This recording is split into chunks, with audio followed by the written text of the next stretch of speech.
There we go. All right, I guess we can start. Well, welcome everyone. Thank you guys so much for coming to our first astrophotography workshop in our series. First of all, I just want to thank Armand Mirzan for agreeing to volunteer to teach these workshops. I think he's going to be an excellent instructor and we all have a lot to learn from him. So Armand, I'll let you take the stage. All right, thank you, Quizz. So first I wanted to say a big thank you to David Sanados. He almost donated this telescope to me and made big part of this tutorial possible. So just the introduction, what we will cover. We'll basically cover different types of telescopes and why there are so many different types of telescopes, on the market existing, pros and cons of each, and what makes a good telescope. We will also cover some useful tips and tricks, to get something from seeing these to something to see this. So you will understand that it's not enough to have just, the best telescopes that cost like $1,000 in order to be able to see this image. There are actually a bit of, extra knowledge required to get the best out of your telescope.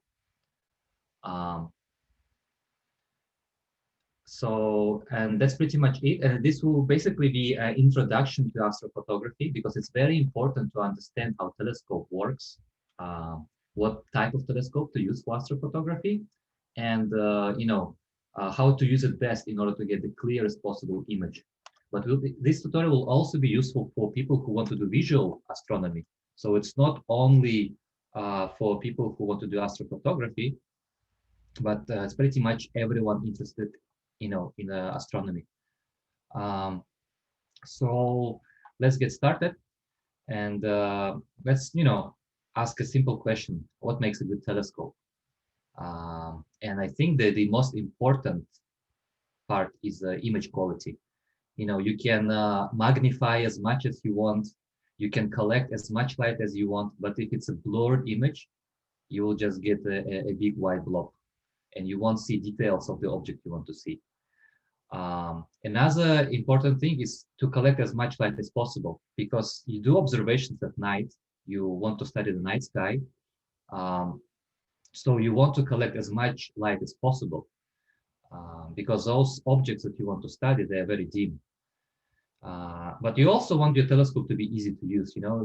I kind of feel sorry for this guy. Maybe he enjoying it, but I wouldn't want, to carry out my telescope out of a garage and, store it and collimate it every time I want to use it. So, maybe having a huge telescope like this is also not a good idea, even though it will give you spectacular views with a perfect image quality and, light gathering power. But you also want your telescope to be affordable. Something like a Hubble telescope won't be affordable, or even like this huge Dobsonian telescope won't be affordable. But also very important is you want it to have a low maintenance. And some telescopes require much more, fixing and maintenance than the other telescopes. And also it would be nice if it could be, used for different purposes. So the two main purposes of a telescope, the two main tasks that you want to use it. One is the visual observation. So you look with your own eye into a telescope. And another one is astrophotography, when you want to take pictures. And there are also, a different tasks. That one is a planetary, where you want to look at planets in our solar system, such as Jupiter and Saturn. And another one is you want to look at deep sky objects, such as Andromeda Galaxy, for example, or nebulas, like Orion Nebula. So to understand, we have to first understand what is a telescope and what does it do.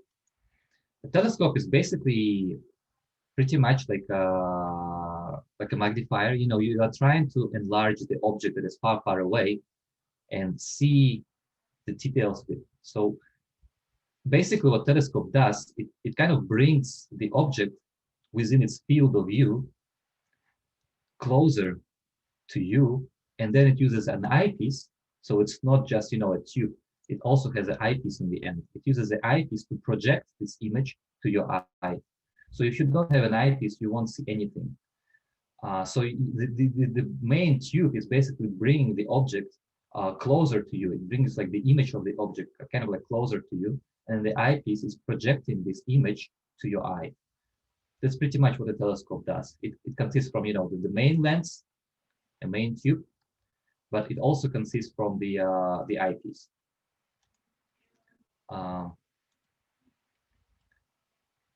So we already said, you know, main tube and the eyepiece. So now let's focus on how the main tube works. So the main tube, the main lens, you know, telescope body, it has a lens with a different focal length. So in the case above, on the top, it's a short focal length, which gives this very wide angle of view. So you see that this is, for example, your sensor or your eye. And if you project like a line from the end, you know, each end edge of your sensor, it will give you a very wide field of view. However, if you get a long focal length, so you focus the image over a longer length, you can see that the field of view, if you project the line from the edges of your sensor, the sensor size is the same in both cases. However, if you project the lines, now your angular field of view is much smaller, 23 degrees instead of 75. So if you want to image small objects very far away, you want to have a long focal length lens in the front, right? This is the first part of the telescope. The second part of the telescope, as we said, is an eyepiece. Without an eyepiece, you wouldn't be able to see the image. So what you want with an eyepiece is you want to see the image that you just projected with your main lens. You want to see this image as close as possible if you want to see the details. So if you want to have a high magnification. However, if you want to have, you know, a wide field of view, you want to be a bit further away. So say you bought a telescope. Almost always it has a fixed focal length. So how do you vary magnification?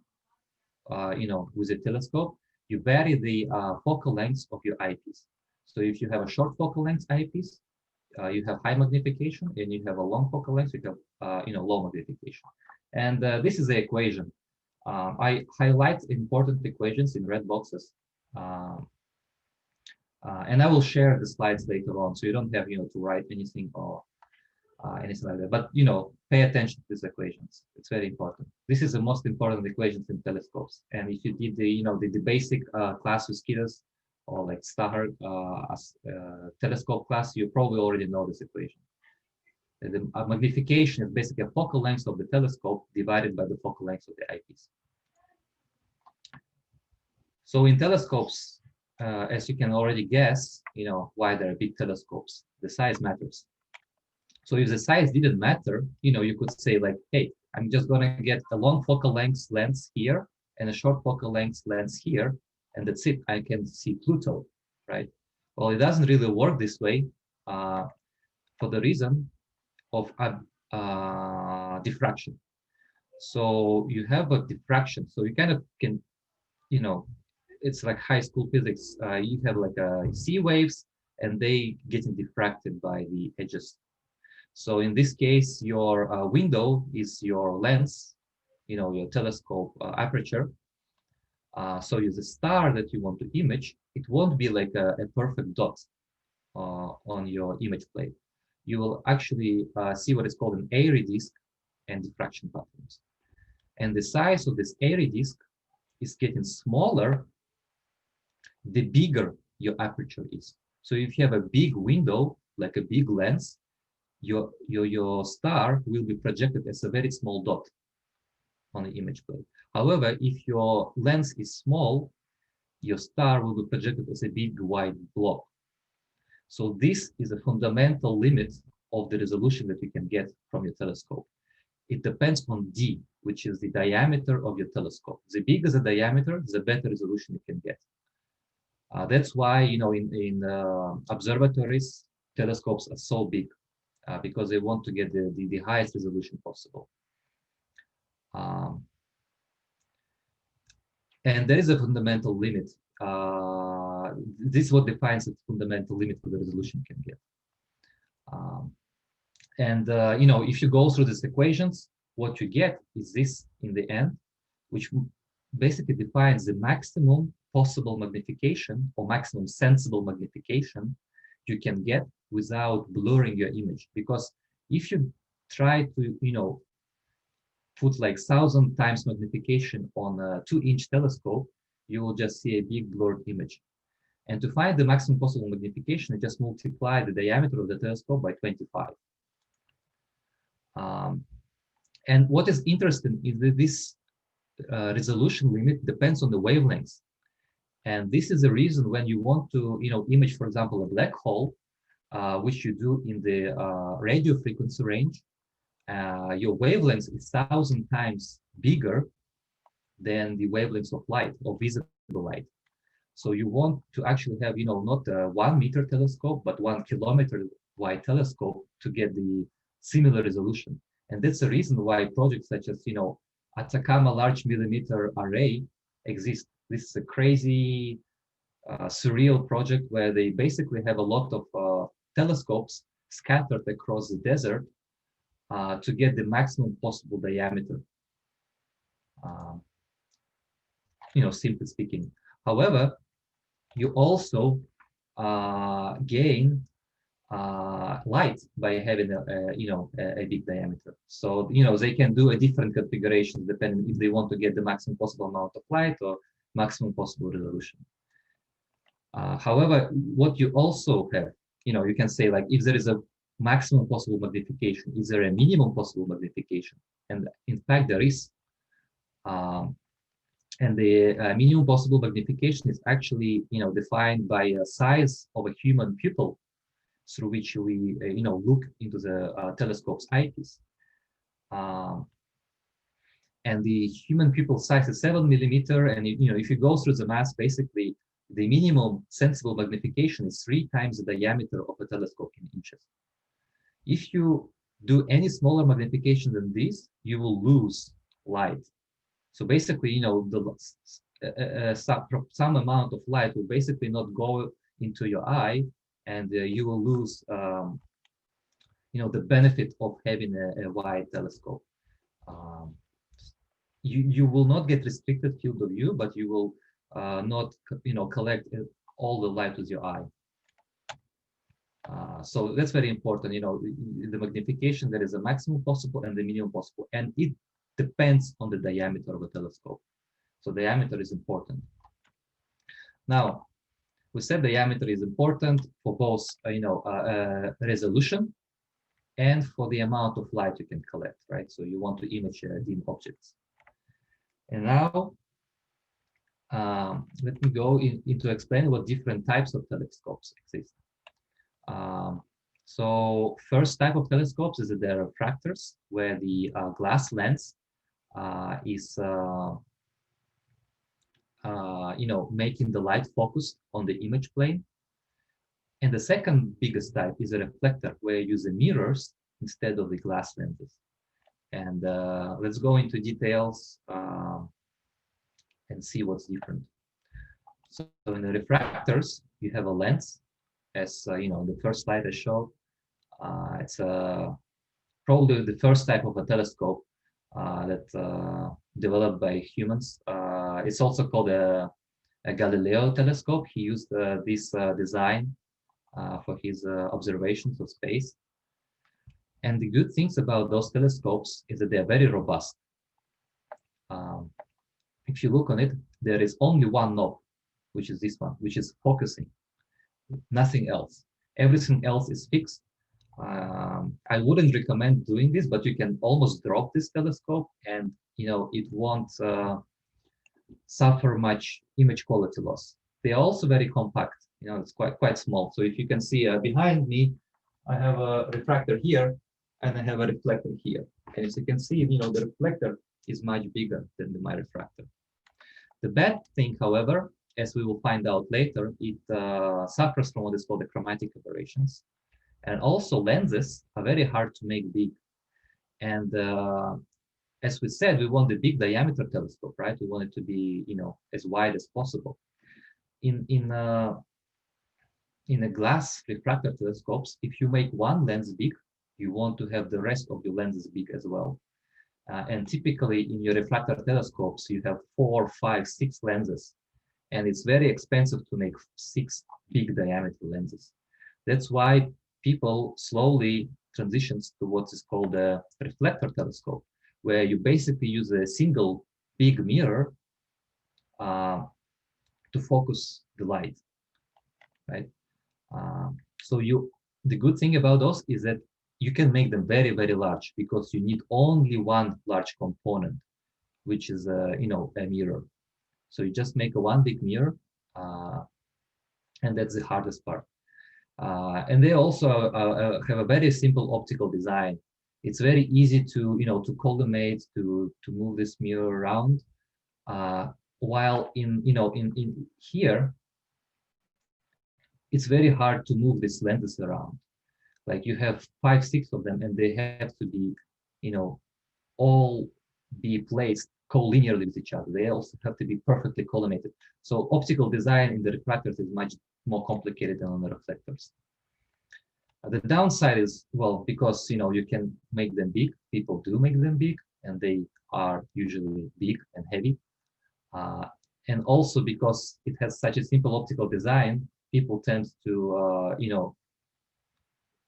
make them very easy to tune. So they require constant collimation. And because of the kind of open design of these telescopes, they also require cleaning of the main mirror. So if I open the main mirror of this telescope, we can actually, I can put my hand inside, and I can, if my hand was long enough, I could touch the mirror on the bottom of it. So the the dust is very easy to deposit on the main mirror. So they require constant cleaning. And there are different types of reflectors, many, many different types of reflectors. The two main ones are what is called a Newtonian. So you have a primary mirror here, and you have a secondary mirror here in order to redirect the light to your eyepiece, for example. So you kind of, look at this telescope from the side here. This is a Newtonian on the top.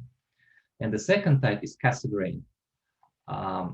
Here you have a primary mirror, same as before, but the secondary mirror is basically reflecting the light back into the primary mirror, and you have a hole in your primary mirror through which you can stack your eyepiece. I hope the difference is clear. And actually in Stahar we have a Cassegrain telescope. And there is also a third type, which is very, very specific and very new, actually, I think 2011. It's called RASA. I forgot there's basically a name of people who developed this design. And what is very unique about this telescope is that the light comes from left to right. You have a primary mirror, same as in Cassegrain, but you don't have a secondary mirror. You just have one mirror, and then you put your camera over here. So you have only one mirror in this telescope. And it looks something like this. So you cannot use this telescope for visual observations, because if you stand here and you try to look through this, hole, you'll basically block all the light. So this telescope is only used for astrophotography. And also interesting point is that you don't need to make your mirror from glass. There are actually what is called the liquid mirror telescopes, and this is one of them.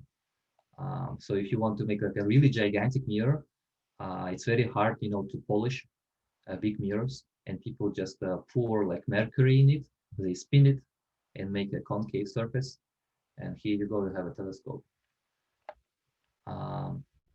So we covered, different types of telescopes, and some of them are better than others. So here is a good example. On the left, I have a kind of like a refractor telescope, you can call it. It's a $250 lens from eBay.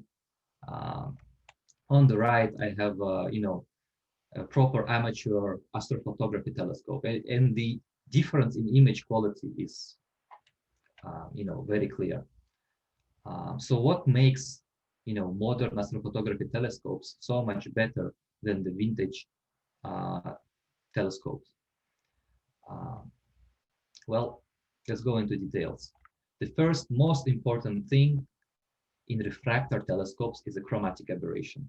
Is the biggest enemy of refractor telescopes. And let's see, what is a chromatic aberration?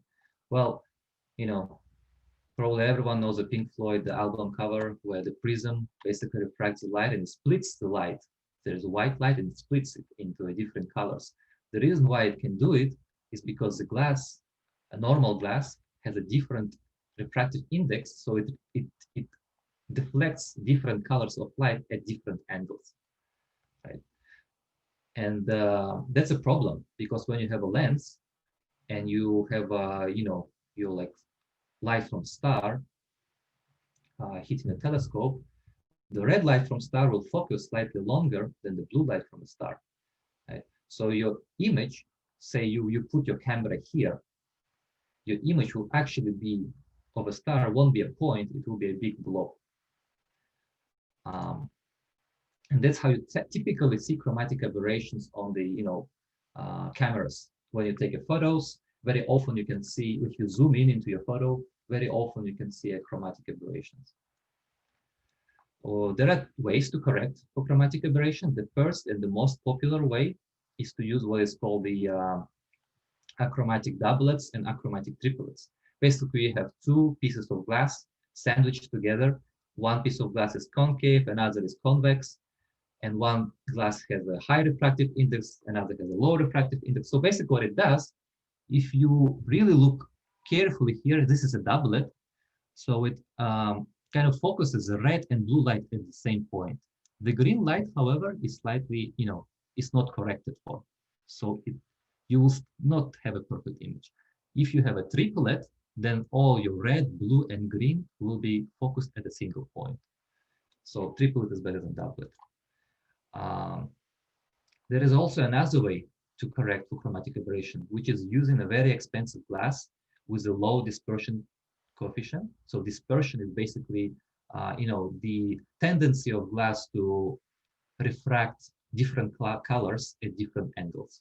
So if you have a low dispersion, you can see that the white light is, refracted and it's not splitted. Almost. In the end, you can see slight splitting over here.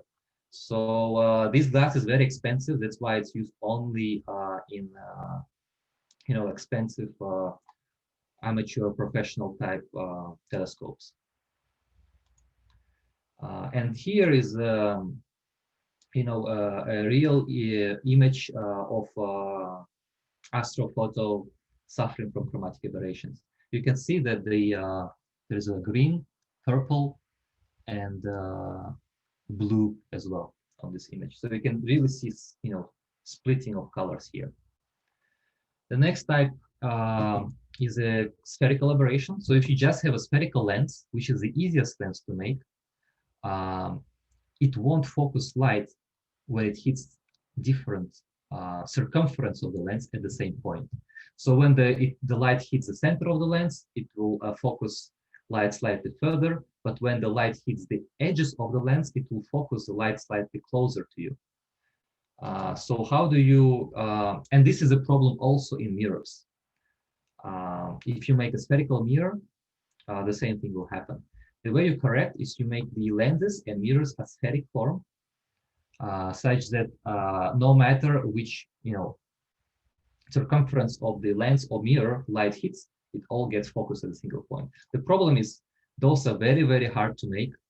And it became possible to make those in mass manufacturing only in the past couple of decades, because we have access to CNC machines now and the very fancy sophisticated metrology tools. So the key word here to remember is aspheric. You want it to be aspheric. There are also other types of aberrations, such as field curvature. So if the light hits from a different angles, it won't actually be focused at the same plane, image plane. So your sensor, if you remember, on the cameras are flat. However, a normal lens, when the light hits it at different angles, will focus the light on a spherical image plane, right? So what you will end up having is you will be able to focus the light either only in the center or only on the edges, but you won't be able, to focus it on the center and on the edges at the same time. So solution to this is, to put more lenses, which will correct for the field curvature, and they will flatten your imaging plane. So you can buy the accessory called the field flattener, and mostly refractors are susceptible to this aberration. So reflectors are not susceptible to the field curvature as refractors are. So you can buy field flatteners for refractors. The NASA, well, went a bit more crazy way. They spent billions of dollars developing this curved image sensor, such that you don't have to put extra optics and you don't, have a risk of degrading the optical quality of the image. So, NASA always does things straightforward and expensive. Another type of aberration, very, very similar to field curvature, is called coma. So here is a field curvature. Here is coma. It's very confusing. I suggest you, looking at the slides later on, but they are different. And the difference is that depending on which circumference you hit,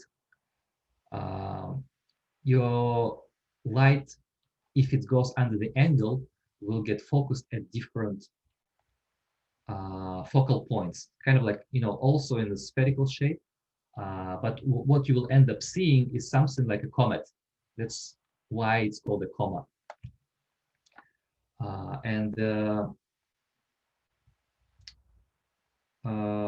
So I just suggest you look at this slide later on. We don't really have much time. But one thing to note is that the coma aberration is most popular, as I can say, in reflectors, in the Newtonian type telescopes especially. And it goes always in par with astigmatism. And it's, a consequence of uncollimated lenses. And what you will see on your image, on your astrophotography image in the end, is like chicken legs. Looks very funny. So you can see it's kind of like a coma, because if you don't have this like spikes, you will just see like a comets. But because of the astigmatism, you will also see spikes. So what is astigmatism? Astigmatism is basically when arises when your lenses or mirrors are not exactly circular in shape. So if they're not circular in shape, you can say that the light that hits like in horizontal plane will get focused slightly longer, but that hits in vertical shape will get focused slightly closer. So in the end, your image, the best focus you will actually achieve here, and your image will be again blurred. So you want to avoid astigmatism. And there is also a vignetting. So if you remember, we said we have a angular field of view. However, and like sensor fits within this angular field of view. So this square is our sensor size, or for example, our eye. However, if now you put this telescope in a box, and we have to put them in a box, otherwise we can't hold lenses or mirrors, your angle of your field of view can be obstructed. And what you will end up having is your angle of view, which is a circle, gets smaller. The sensor size is still the same size, but you see that these corners of a sensor are not illuminated now. So you will see a darkening in the corners. It's called vignetting. And the solution to this is, get a big optics and a small sensor. So your sensor basically should match the size of your optics.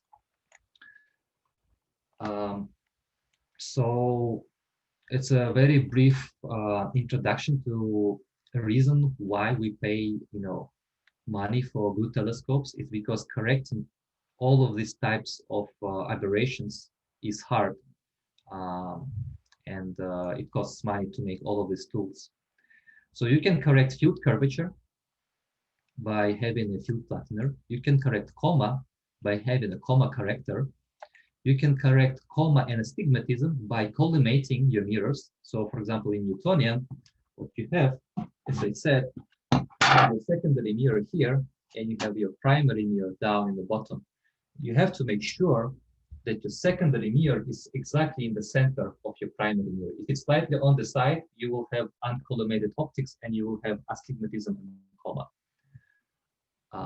And also the angles have to be correct. And you use a very nice tool called the collimator. It's $25 on Amazon or eBay. Very cheap, and it's a must when you have a Newtonian telescope, right? Chromatic aberration we correct by either having a mirror doesn't suffer chromatic aberration, or having a low dispersion glass. Spherical aberration we correct by having aspheric shape of mirror lenses, etc. Another very important equation here is a focal ratio. And focal ratio is basically a focal length of a telescope, so of your primary lens or mirror, divided by aperture. And aperture, I will use this term, I will change it between aperture and a diameter. It's the same thing from what I mean. The diameter of a telescope is also the aperture of a telescope, at least in this presentation. And when you divide focal length by the aperture, you get what's called a focal ratio. Why it's important? Because all of these imperfections become worse and worse. So your quality of optics becomes very sensitive to all of these imperfections the smaller your focal ratio is. Because the focal ratio directly affects the depth of field. So when you buy a small focal ratio telescope, you have to have all of these aberrations corrected. And that's why small focal ratio telescopes are really expensive. And the big focal ratio telescopes, are much more forgiven. So as we said, there are refractors and reflectors. And there are, within the refractors, I would split them in two main different types. There are achromatic refractors, which basically have very poor chromatic aberration correction. So they suffer extreme level of chromatic aberration. They usually don't have aspheric lenses. So pretty much I would say they are mostly for decoration. I wouldn't use them for serious astronomy. And it's very unfortunate that places like Walmart and Amazon, they're littered with these telescopes. And a lot of people are getting very disappointed with their first experience because they buy telescopes which have very bad optical imperfections. And those typically start from $50 and can cost almost $400. And you can pay $400 for something that is practically useless. So that's why it's important to understand these imperfections, where they come from. The second type of within refractors is chromatic aberration corrected refractors. They typically have low dispersion optics. They have doublet or triplet optics. They have aspheric lenses, and they can start as low as $400. So you can spend your $400 either getting something that is just useless, or you can get something which can deliver you a very high quality astrophotography images. Now it's reflectors, and this is where it gets very interesting. This Newtonian design is actually very simple to make because you have only one, sensitive element, which is your primary mirror in the end. And if you make this element, the rest is very easy and cheap to make. That's why these Newtonians can run, starting from $300, and obviously they can get very expensive if you make them very big. But these Newtonians are extremely versatile. They can be used for visual observations, especially both planets and deep sky objects. And they can also be used for advanced astrophotography. Meanwhile, the refractors, I would only use them for astrophotography, and I wouldn't recommend buying a refractor if you want to have a visual observations. The reason why, well, we said it because they have very limited aperture size, so you can't collect enough light for your eye to see the object. However, the camera, modern cameras are very sensitive. So that's why refractors found a niche for astrophotography. There are also things such as Castle grain. We covered this. The difference is that they don't reflect light to the side; they reflect light back to here. But that makes them useful for planetary, and it doesn't. They are not really that good for deep sky objects.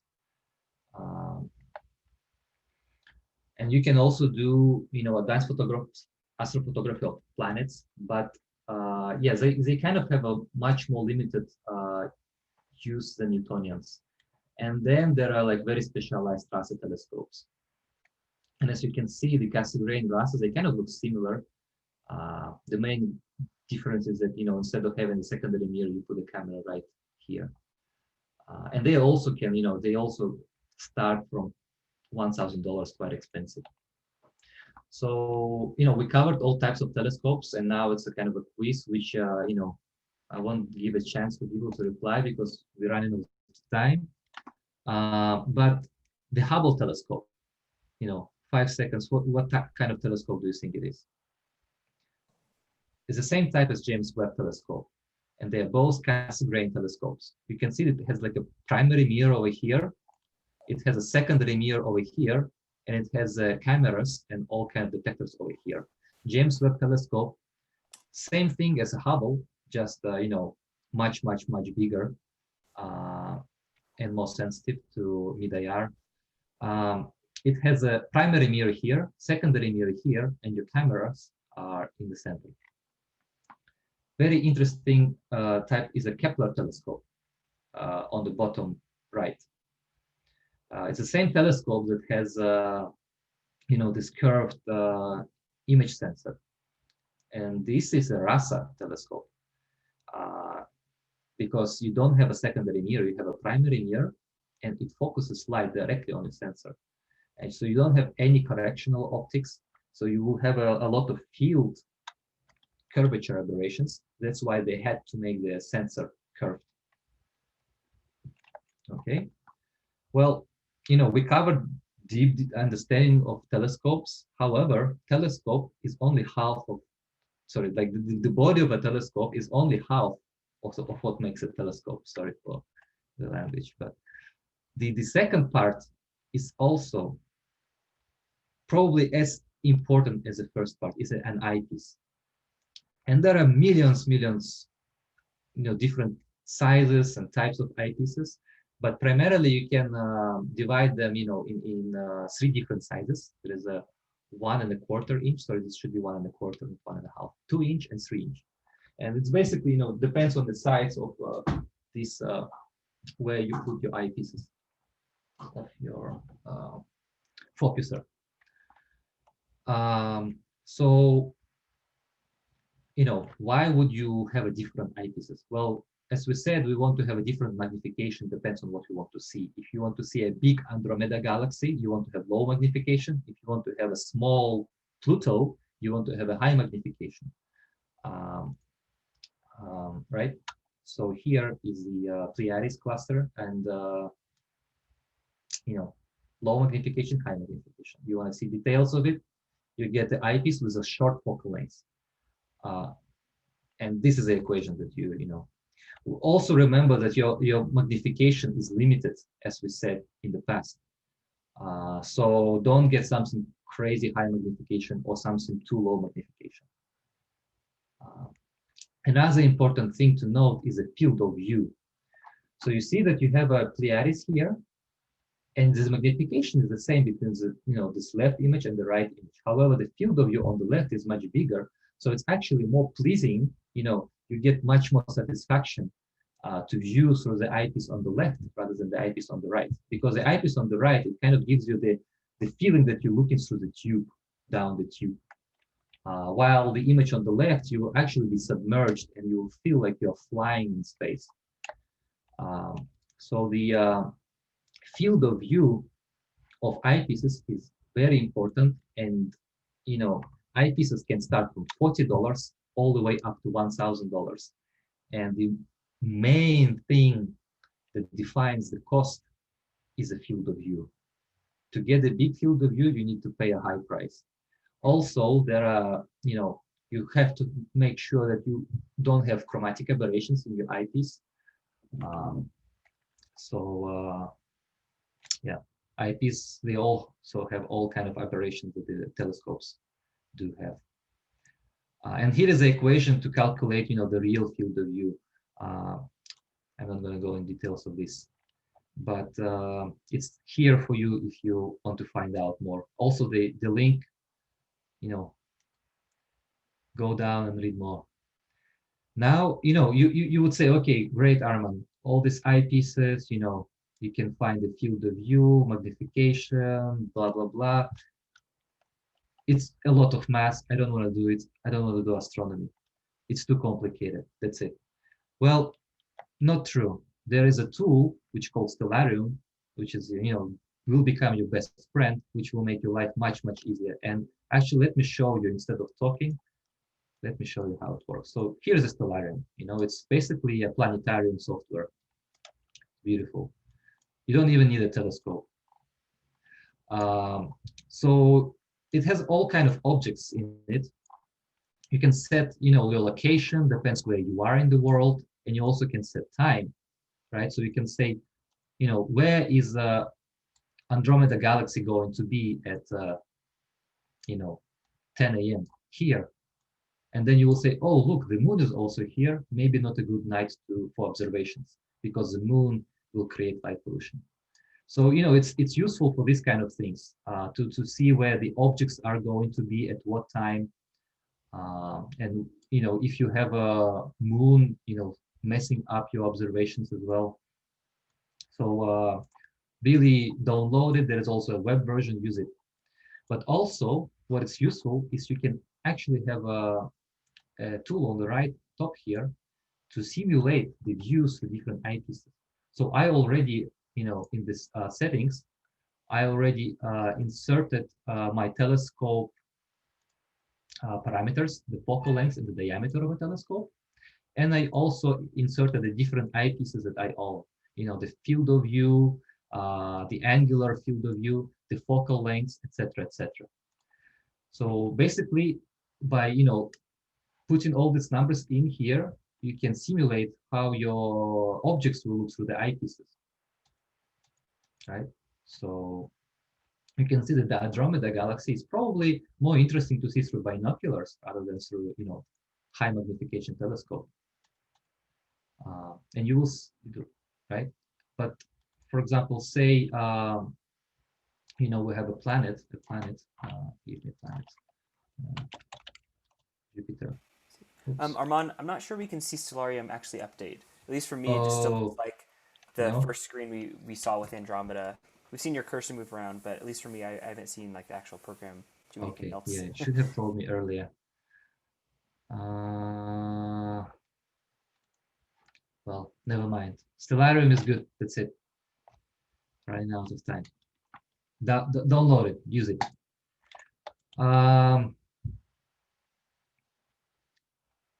Now we covered telescopes. We covered eyepieces. Well, we are not NASA. We can't, have our telescopes just flying in space without fixing anywhere, right? That's how Hubble and James Webb Telescope and Kepler Telescope, they're just big tubes flying in space, not mounted anywhere. We actually have to mount them on Earth because we have gravity. And there are many different types of mounts. The first, most simple, and probably the worst mount for telescopes is a tripod. It's it's an alt azimuth mount. Yeah, and I actually should start that there are two main types of mounts. There's an alt azimuth mount, and there is also what is called an equatorial mount. And I will go into details, difference between them later. So the tripod is an example of alt azimuth mount with a tip tilt head. This is the equatorial mount. And the difference here is that you see there's like, it's kind of like inclined, and you see this rotation axis at an angle. And this is a key difference between the alt azimuth and the equatorial mount. And the next slide, I will explain the difference between them. There are also what are called the fork mounts. And fork mount plus Newtonian telescope makes a Dobsonian telescope. So Dobson is a guy who proposed this design of a very affordable, very cheap telescopes to make that are at the same time very powerful and very useful for amateurs.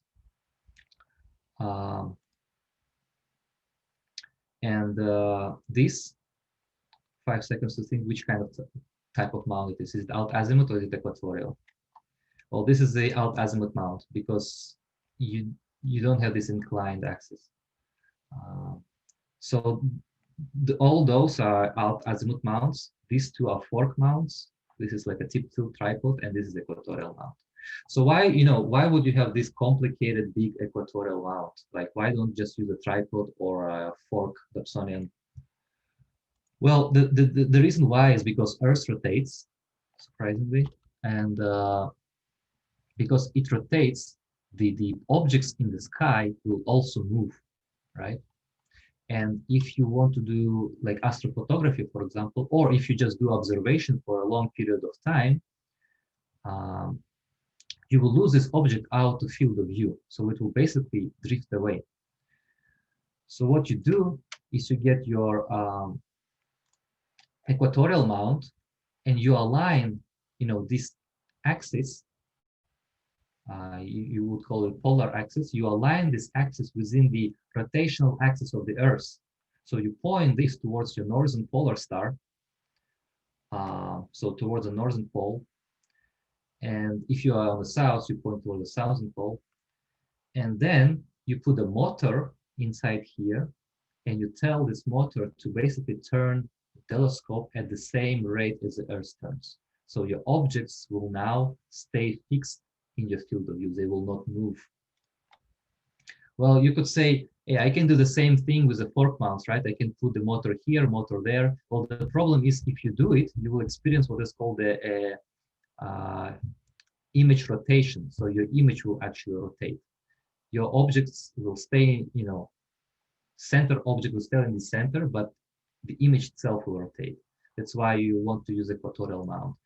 And then the next, question is, hey, I already bought a telescope. It's a fork mount. Am I stuck with it? Do I have to buy another mount now? Well, not really. You can turn your fork mount into equatorial mount by buying what is called the equatorial wedge. So you put your fork mount on the wedge, and you basically can align this rotation, axis of rotation within the northern pole, and now you have equatorial mount.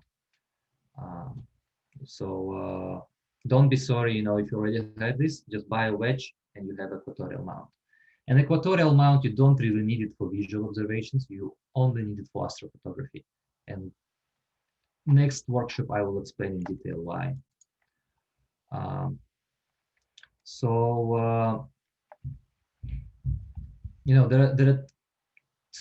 Why, I don't recommend you equatorial mount for visual observations. And the reason why is because the good quality equatorial mounts are really expensive. This fork mount is probably like $40 to make. And remember that the stability is the key. You want your telescope to be stable. A Dobsonian mount, which is not aligned with a polar star, it's definitely better than a flimsy, cheap equatorial mount.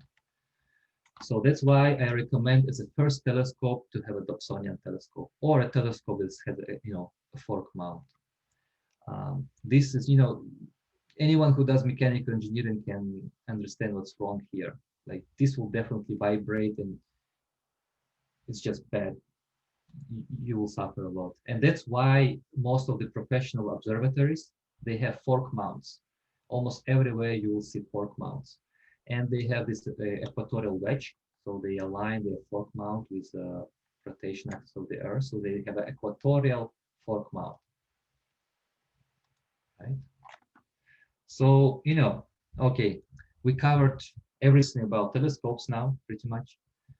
And here is the most interesting part. Probably most of you already knew all of this stuff. However, is the best telescope all you need? For example, I bought this telescope. Does this guarantee me a perfect view of Saturn, Jupiter, Milky Way, Orion Nebula, etc., etc.? Well, actually, not really. Surprisingly, performance of this telescope can be same as performance of these telescopes under most conditions in the city. So you actually need a perfect atmospheric conditions to get the best out of your best, biggest telescope. You also want to have minimal light pollution. There is an example. In 2003, there was a big blackout where electricity was turned off in a major part of northeastern US. And the difference is stunning. Here, you can't see Milky Way at all. Without city lights, suddenly you see this Milky Way over here. So the light pollution is the biggest killer for deep sky object imaging. And you also want to have time. I don't want to spend a lot of time moving my big telescope around. And also you kind of have to plan, to drive outside the city to a place with a low light pollution. And by the way, if you are within a Boston area, the best place is Hollywood Point State Park. I've traveled a lot and around, and this is so far the best place. So the atmospheric conditions, why, how is it bad and why is it important? Well, you see example of this during the sunset particularly well. The atmosphere actually disturbs the light that you see. So you see here sun. I mean, it's circle, right? But you don't see a circle. It's like really disturbed. So in the upper layer of atmosphere, you have some kind. If you have a turbulent air, it's turbulent because of air, rising up. There's a wind blowing, etc., etc. So you want to have a weather where you have the least turbulence as possible, to have the least perturbation. And the reason why I said that performance of this gigantic telescope can be the same as my small Newtonian is because of here. So imagine you have this gigantic Dobsonian, like 20-inch Dobsonian, right? What will happen? Okay, sorry. First, let me explain what will happen if you have a small telescope and you image a star. What will happen is that your image of your star, if you ever use the telescope, it will bounce around. It will go like this. It will jitter. It will. I don't know. It's like a molecule of gas, Brownian motion kind of thing. It just bounces around. Well, the thing is, if you have a big telescope, big aperture, you average all these bounces over a big, area of atmosphere, and you won't see bouncing anymore. You will just see a big white blob. So your sharpness can actually decrease with with a larger aperture. It's very counterintuitive, but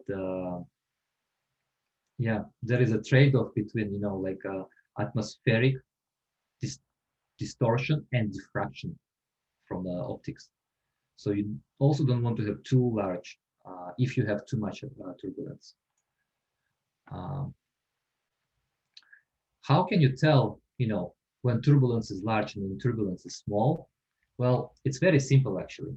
You just look up at the stars and you look at the stars twinkling, kind of like dimming and getting bright again. Is it twinkling fast? That means you have a lot of turbulence. That means it's probably not the best night for observing something where you want to have high resolution, such as planets, for example. However, if the stars are twinkling very slow, then probably it's a nice night.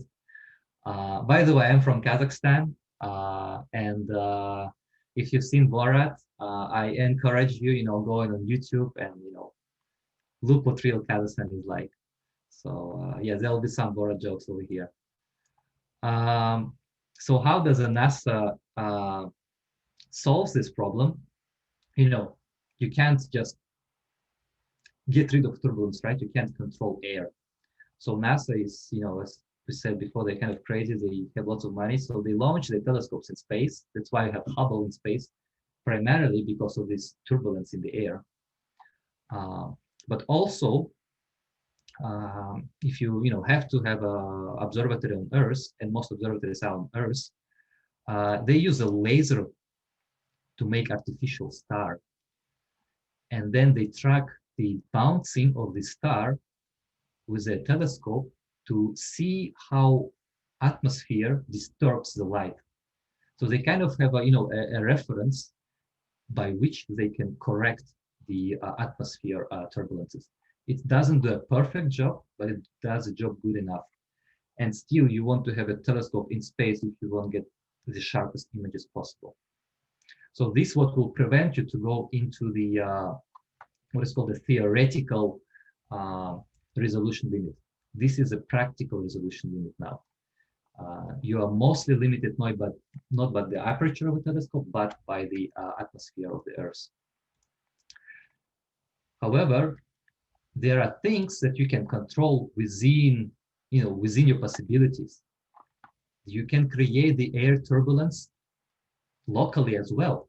So if you ever driven on the highways, the long highways in the desert, you probably saw like a mirage turbulence, or above the fire, for example, you can see this turbulence in the air, distortions as well. Well, here it is. If your telescope is hot or warmer than your surrounding air, it will create turbulence, as you can see on the top right picture over here. That's why a lot of telescopes actually have fans installed at the back of it in order to cool down the mirrors, which has the biggest heat capacity of it inside the telescope. To cool down mirrors as fast as possible, to thermally equilibrate the temperature of the telescope with the surrounding air, right? That's number one. Number two is actually very interesting. If you are living in the hilly area, you don't want to be, say it's very windy day, and you say, hey, look, I'm going to be at side B, I'm going to be protected from wind, my telescope is not going to vibrate too much because of the wind, and I'm going to be nice and warm. Well, the thing is, this hill will create a turbulence in the air, so you won't see a clear image from side B. You actually want to be at side A, which is very counterintuitive, to get the laminar flow of air. So the air has a laminar flow here, which will have the minimum turbulence, so you can get a much better view of Jupiter. Also, coming back to heat, you don't want to image, your objects above hot things. For example, you put your telescope in a backyard, you don't want to look above your house. You probably want to look above the forest because your house is warm and it will create the air turbulence again.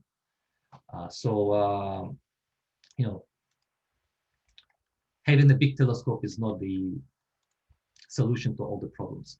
And the last problem is the light pollution.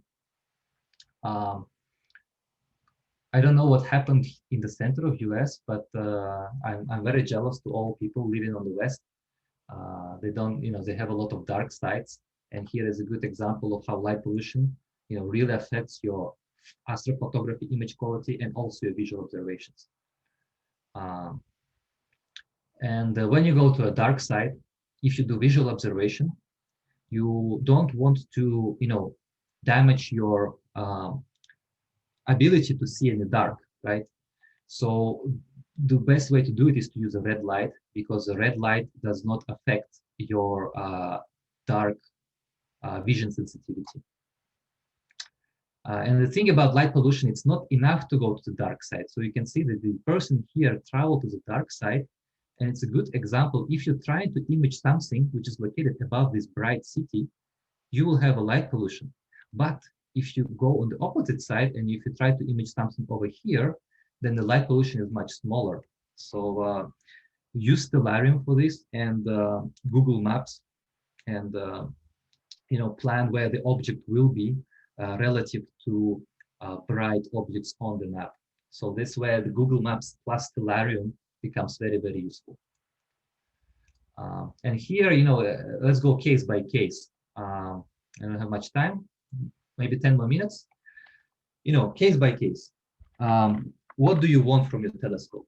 Do you want to see deep sky objects such as Andromeda, Galaxy, Orion Nebula? Do you want to see planets such as Jupiter, Saturn, Mars? Do you want to make astrophotography of deep sky objects, or do you want to make astrophotography of your planets? Those are 4 different tasks that different telescope designed for. That's why we have, so many different types of telescopes. So let's go task by task. Deep sky object observation visually with your eye. So first, what are deep sky objects? They are usually dim and they are usually big. Because they are dim, you want to have as much aperture as possible, right? To collect as much light as possible. Because they are big, you want to have as wide field of view as you can. Well, within, limits. So to get the, and also actually because they're dim, you absolutely don't want to have light pollution.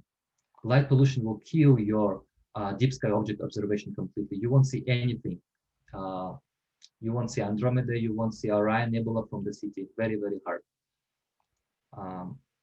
So the best telescope, that satisfies all of these points and keeping the budget low is a Newtonian telescope on the Dobsonian mount, for example, or it can be on the equatorial mount.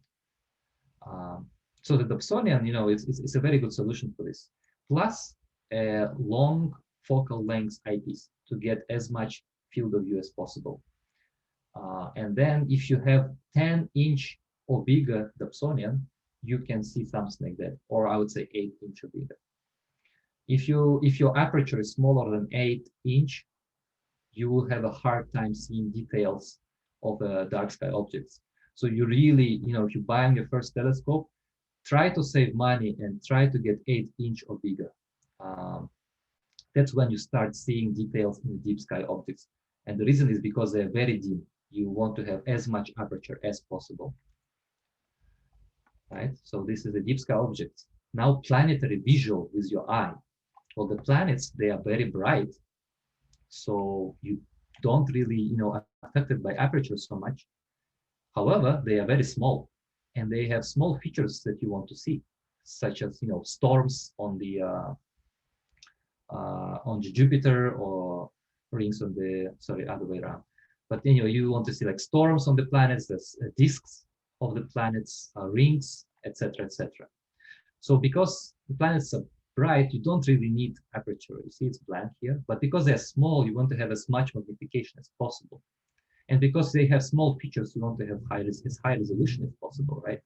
So actually here, aperture also, benefits your view of the planets. However, not as much as the weather.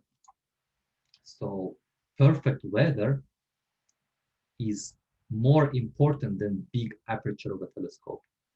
Okay. However, we said that the magnification limit depends on the aperture, right? So you want to have an aperture big enough in order to get big enough magnification to see the object. So I would say about 4-inch and bigger is already enough to see details on the planets. Light pollution, as we said, is not important at all for planetary imaging. I'm actually, constantly looking at Saturn and Jupiter and Mars from my backyard, and it's okay. The biggest problem is the turbulence, because cities are very hot and they create a lot of turbulence in the air. But I have no trouble actually seeing them. I just don't see details. So again, the most affordable solution is again a Dobsonian, just because they're so cheap. And the biggest difference from your deep sky object is that you want to have eyepiece now with a short focal length. If before I had like a 30 or 40 or 20, now it's 5-10 millimeter focal length. And also, if magnification is still not enough, if object is small, you can buy what is called a focal extender or a Barlow lens. And if you buy those Barlow lenses, Again, my big piece of advice, don't save money on those. The good Barlow lens costs $100 and more. And the reason why is because a cheap Barlow lens will have a chromatic aberrations or spherical aberrations. And it will completely destroy your resolution. And the main reason why you use a Barlow lens is because you want to see planets closer, right? So you want to see details. But in fact, it will actually make things worse if you have a cheap Barlow lens. So make sure you buy a good quality Barlow or focal extender. Another very, very important thing is you actually want to have your focuser, a very high quality focuser. For visual, when you look with your eye, you kind of can get away with a single speed focuser, such the one I have over here. But if you want to do astrophotography, then you really want to have a double speed focuser. You see that there is a one silver knob over here, and there is a black knob over here. And it's called a differential drive. So the black knob, gives you fine tuning, and the silver knobs give you coarse tuning.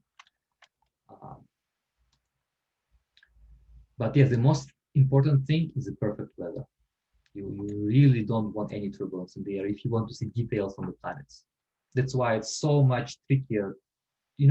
Seeing this image, it's probably like you will have maybe 20 nights in the whole year with a good enough weather in order to be able to see details like this. Now the experience, and this is actually what we have at Stahar.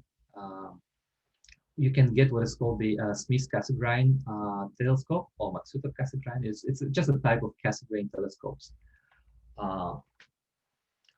Becoming for some reason very popular in the recent days. Not sure why, but the main benefit of them compared to Newtonians. So if you remember on the previous, we had a Newtonian, this big telescope. You see how much smaller it is compared to this telescope? Well, the reason why it's smaller, it's not because it has a shorter focal length. They actually have the same focal length. The thing is that over here, your light, after it's getting focused, it travels only the length of the tube. So like say this tube is roughly 1 meter long, so the focal length is 1 meter. In the Cassegrain telescopes, your light, after it bounces from the main mirror into the secondary mirror, it bounces again. So your focal length is actually double the length of the tube. So the Cassegrain telescopes are much more compact than Newtonian telescopes.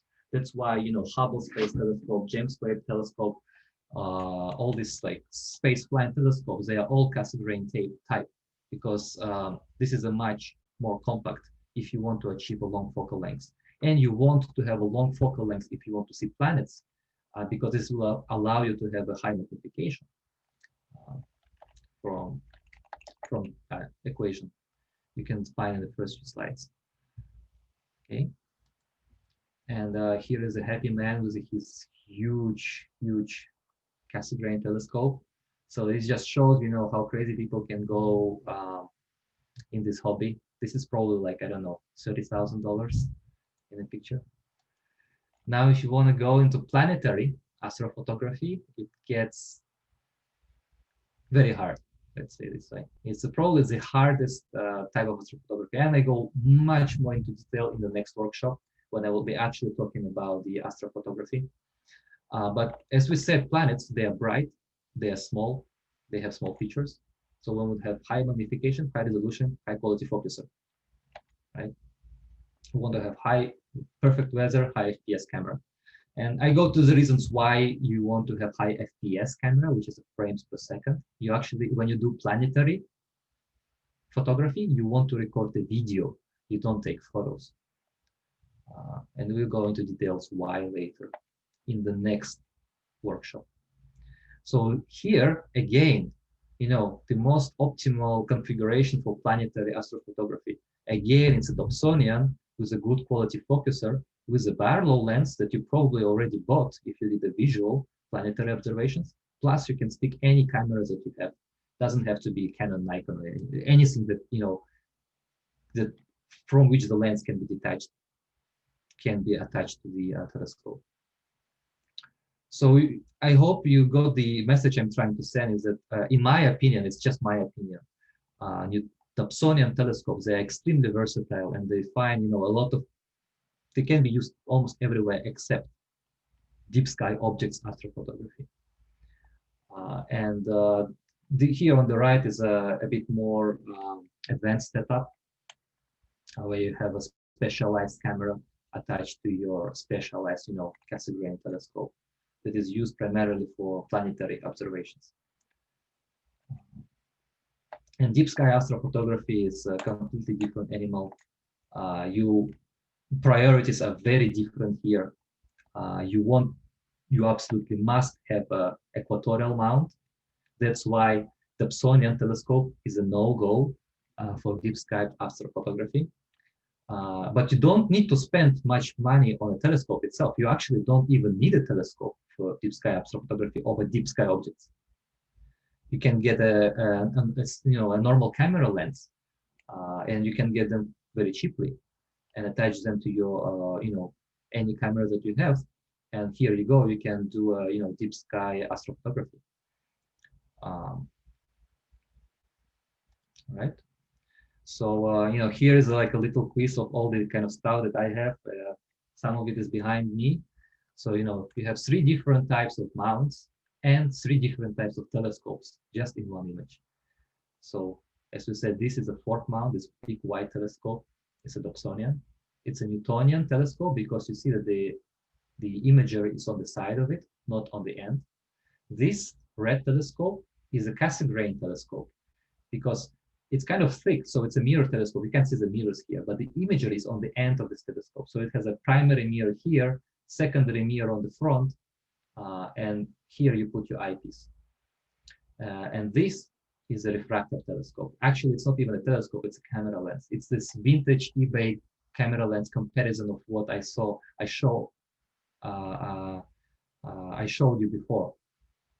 And I actually compared this to this.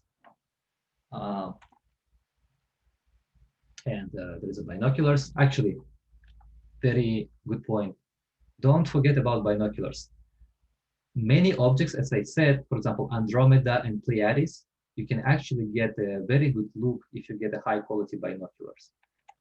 So you don't even need the big telescope if you want to see the deep sky objects, very bright deep sky objects. So binoculars are really good tool as well.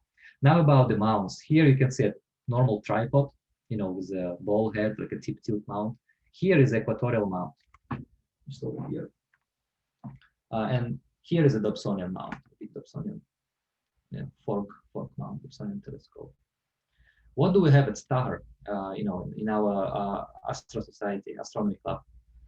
Well, first of all, we have a Loomis Michael Observatory, right? So what is this big telescope? This huge telescope is probably a refractor. Why a refractor? Well, despite how wide it is, it's very big diameter, it's very long, so it's very unlikely to be a mirror telescope because then the focal length would be like 6 meters and you wouldn't be able to see anything through this. It would magnify too much. So this is a refractor. However, it's a very old refractor, and unfortunately, it's like one of the worst telescopes we can probably have nowadays because it suffers extreme chromatic aberration. Anyone who's looked through this telescope, you can immediately see that stars have like blue, purple, green haze around them. It also suffers a lot of spherical aberrations just because technology didn't exist back then to make aspheric lenses of this diameter. It also is a very long focal length, so it's not even a good telescope to look at deep sky objects because it will just magnify too much. But it's a nice, piece of museum thing. Just it looks nice, and yeah, it's a nice learning tool as well. But we have a much better telescope. We have the Smith Cassegrain telescope. It's very good, as we said, for planetary imaging, for planetary viewing, and can also be used sometimes for deep sky objects photography. even though I said it's not optimal, it's not the best, it can still be used. And actually, the first image of the Orion Nebula I took with this telescope on the trip 1 year ago. This telescope is mounted on the equatorial mount. So you can actually use this equatorial mount separately from this telescope. You can remove this telescope and you can put like a refractor, for example, or just your camera and your camera lens. So it's very modular things that we have at Staha. I also want to add that we have a broken telescopes in our storage room. And one of the projects that we want to do is to repair those telescopes. And we will follow on this later. It's just, you know, possible projects if things, when things are going to reopen. And, you know, for the end, I wanted to say that, you know, maybe it's not a race to get the biggest telescope possible, the best telescope possible. Just get what you need. Just get good enough for your needs. And, you know, let the crazy people, you know, carry those huge Dobsonians on top of the mountain. There's so many questions from this photo. I don't know what they're doing in the middle of the day here. How did they carry this thing here? How did they align this thing? It's, yeah, I don't know. And also this guy, he has 4 extremely expensive RASA telescopes. Yeah, there's many questions from these photos. And, you know, let the NASA do crazy stuff, right? I'm following closely this James Webb Telescope project. It's very fascinating. And I hope, you know, things that you learned in this workshop presentation are going to be useful for you, and that you will have a, you know, more clear understanding of challenges and the reasons behind the solutions that engineers applied when designing some of the craziest telescopes that we have nowadays. And I hope you will be able to use this knowledge to get the best telescope for you without breaking the budget. And as an example, I wanted to say that this Newtonian I got from David for $40. Well, I was actually selling it for 50 and managed to get it for 40. So definitely look on Craigslist, look on Facebook Marketplace, look on maybe eBay, but it's better to buy it locally because they're big. And sometimes you can find really good deals and you don't have to buy them new. All right, and I think that's it. At the next workshop, we will go more details about the astrophotography itself. You know, go try to cover as much of this as possible. You know, I'm already 20 minutes over time. But yeah, I hope you enjoyed it. If you want to read more, I will share the link with you, or even Starboard will share the link with you on Google Drive, where I'm slowly uploading some literature that you might find useful. All right. Awesome job, Arman. That was great. There are a few so questions much. in the chat. Noor wanted to know, what kind of telescope would you recommend that works best for both planets and deep sky objects? Like, what is the best of both worlds? Yeah, as we covered here, it depends what you want. Do you want to make photos of them, or do you want to see them with your own eye? Probably you want to see them with your own eye, right? So if you want to see them with your own eye, the best of the both worlds would be a Newtonian, because Newtonian has a big enough aperture to collect enough light to see deep sky objects, which are dim, but at the same time, Newtonian has a long enough focal length to give you enough magnification to, you know, to magnify and see very tiny objects such as Saturn. And what I would get is I would get a Newtonian, and I would buy 2 different sizes eyepieces. One eyepiece for planetary imaging, which would be a short focal length eyepiece, and one eyepiece for the deep sky objects imaging, which would be a long focal length eyepiece. And optionally, if you want, I would buy a Barlow as well, but this is optional. If, you know, if magnification is not enough. Yeah, I will say when I first started my telescope journey, I bought a 6-inch Newtonian on an equatorial mount, and I would say that's not the way to go because when those Newtonian telescopes get bigger, it's really hard to get them stable on a mount unless you have a great mount. And so if you really want to use an equatorial mount, I highly recommend getting like a Cassegrain telescope because they're just a lot more compact. Like I've seen setups where people have like a 10-inch Newtonian on an equatorial mount, and it's like you got to have a really stable mount to have Yeah. that. Yeah. These equatorial mounts that can sustain the weight of these big Newtonians, they usually cost $3,000 and more. So they are actually much more expensive than the telescope itself. That's why, for beginners, I recommend getting a Dobsonian because you don't want to have a cheap equatorial mount. Don't even think about it. The good enough equatorial mount will run starting from $1,000. This is the cheapest equatorial mount that will support the weight of this telescope. I'm not even talking about Newtonian. I'm talking about this small thing.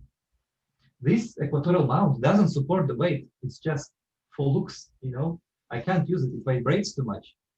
And I'm actually going to buy a better equatorial mount for this setup